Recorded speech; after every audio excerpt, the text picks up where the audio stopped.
French Shalom and greetings to you all. I hope you're all doing fabulously. How's that for a term? Weather's getting warmer. Sun's out longer. Flowers are blooming. The Western world's almost ready to make a commitment to cut greenhouse gases and fight the scourge of climate change.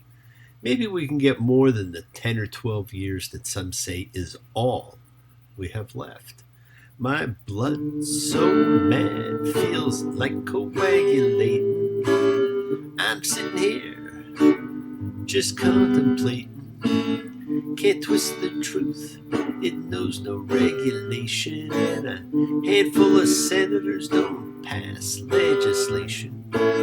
Marches alone can't bring integration when human respect is disintegrating. Crazy world is just too frustrating, but you tell me over and over and over again, my friend, don't believe we're on the eve of destruction. Now, has there been any change since 1965? You know what? Things aren't as bad as some suggest. In our heart of hearts, we are one. We celebrate each other, our victories. We thrive in community settings, whether individually or in groups, as we share collective consciousness of seekers showing faith, any and all faiths that unite across the world. Love, any and all love. As a community, a chavor of fellowship, just like we gather, expressing our nature of kindness, compassion, thoughts, feelings, hopes, dreams, and wishes that unites us all. In this community house of spirit, Beth Ruach, sharing and bringing light, keeping fear at bay. So once again, please do go ahead and invite everybody, physically, digitally, psychically, emotionally, spiritually, to gather and share. From Psalm 133, the Acharei Mot Kedushim.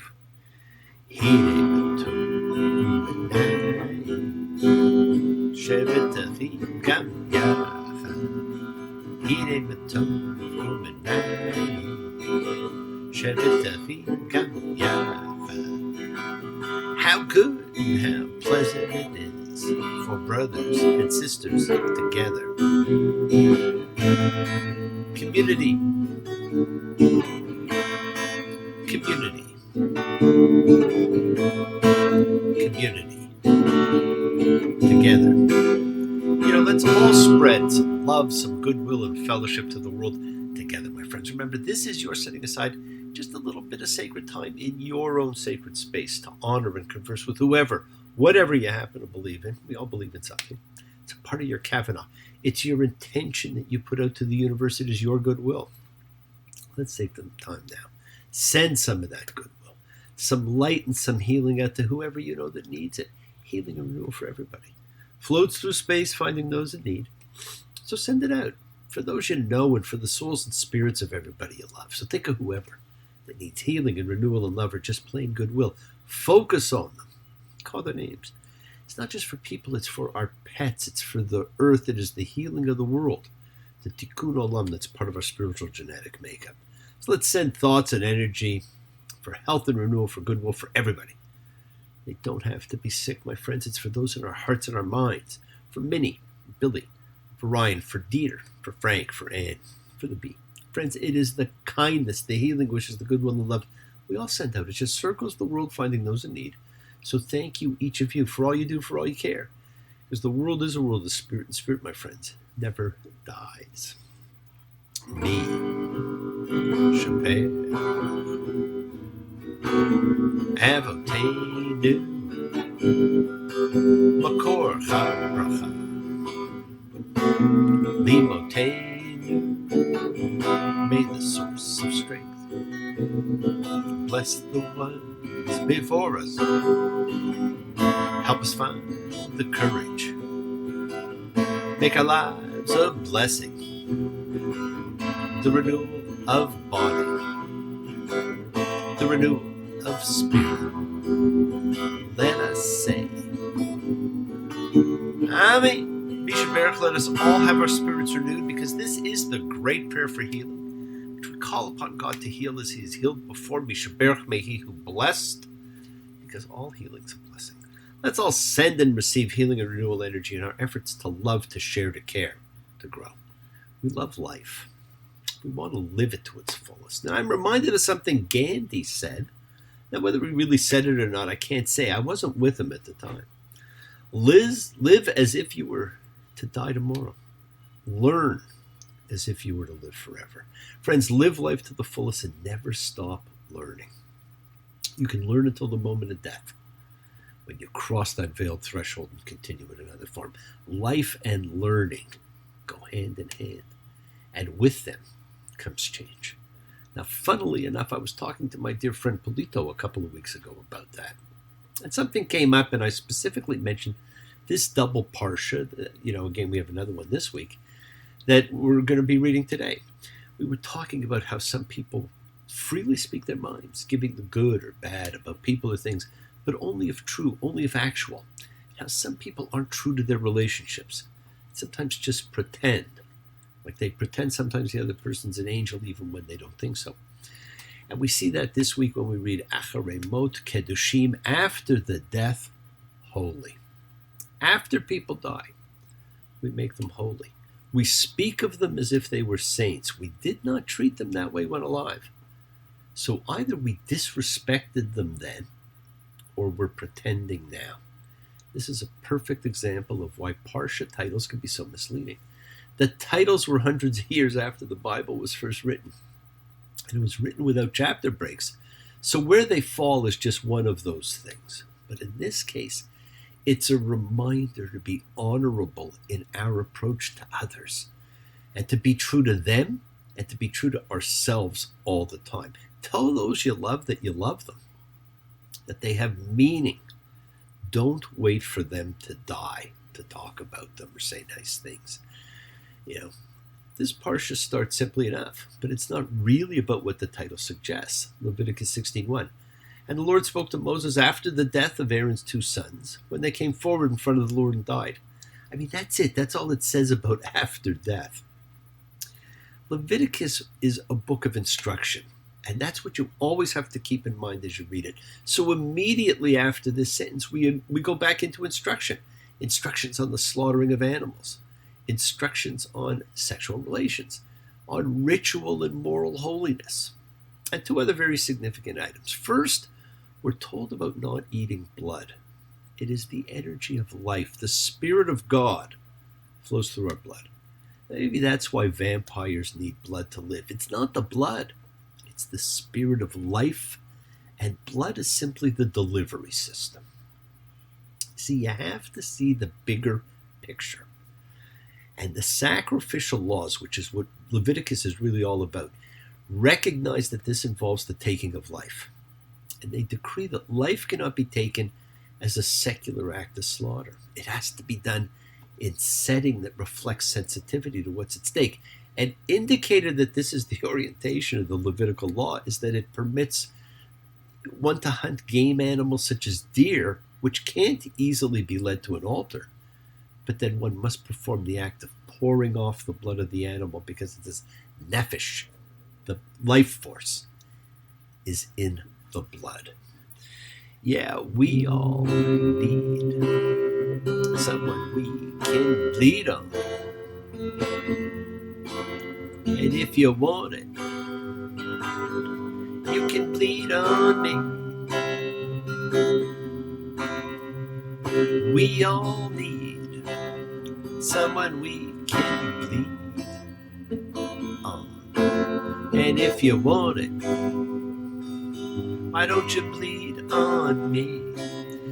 Now, we think of the senseless slaughter in animal sacrifice, but the text speaks of killing an animal as an equivalent to murdering a human because of the blood.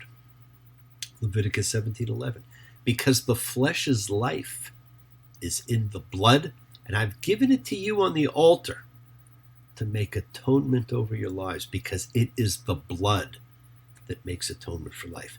The blood from the sacrifice was poured onto the altar, the flowing energy of life.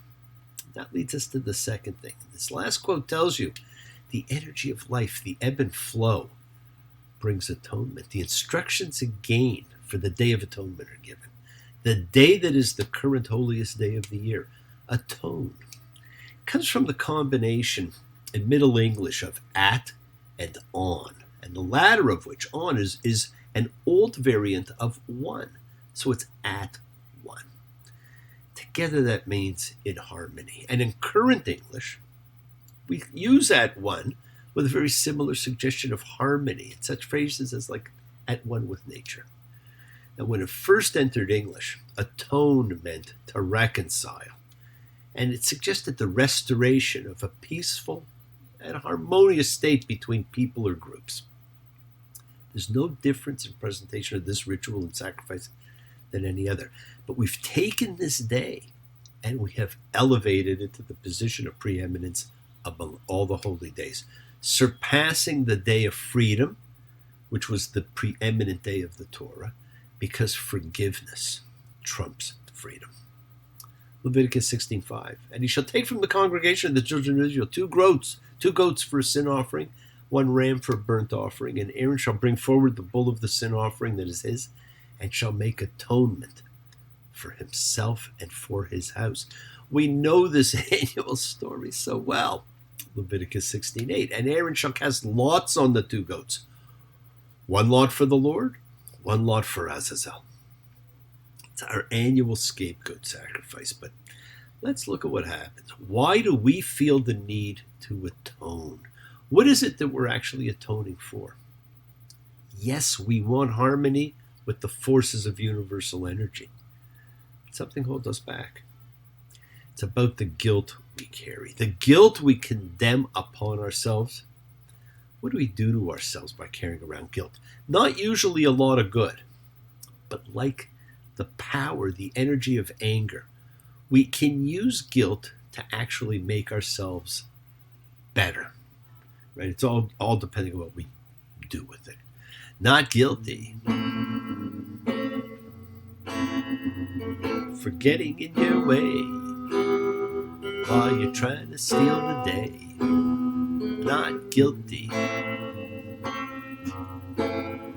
and I'm not here for the rest. Not trying to steal your vest. Not guilty. Look, at the end of the instruction, you too can be a priest. You know what to do. You're being told line by line what each sacrifice is all about. Leviticus 16:21. And Aaron shall lay his two hands on the live goat's head and confess over it all the crimes of the children of Israel and all their offenses for all their sins, and he shall put them on the goat's head and let it go by the hand of an appointed man to the wilderness. And the goat will carry all their crimes on it to an inaccessible land, and he shall let the goat go in the wilderness. Wouldn't it be great if it were that easy? Well, it's not that easy. We carry that guilt, and so we need to atone. And it shall be an eternal law for you. In the 7th month, on the 10th of the month, you shall degrade yourselves. You shall not do any work, the citizen and the alien who resides among you. And we have followed this eternal law. And it's not just us. This is a universal one. It's for all. For the alien and for us, it's for everybody. We carry that much guilt. We seek that much forgiveness. When will we learn to do things differently, to be forgiving in advance, to be kind, to think of the other? And it's capped with a really important rule for life. Leviticus 19:18. You shall not take revenge. You shall not keep on at the children of your people. You shall love your neighbor as yourself. I am the Lord. The people of the covenant are commanded to love all human beings, not just their own, no matter how one understands the term. And this is extraordinary. It's telling us revenge is in the purview of God. It's not for man.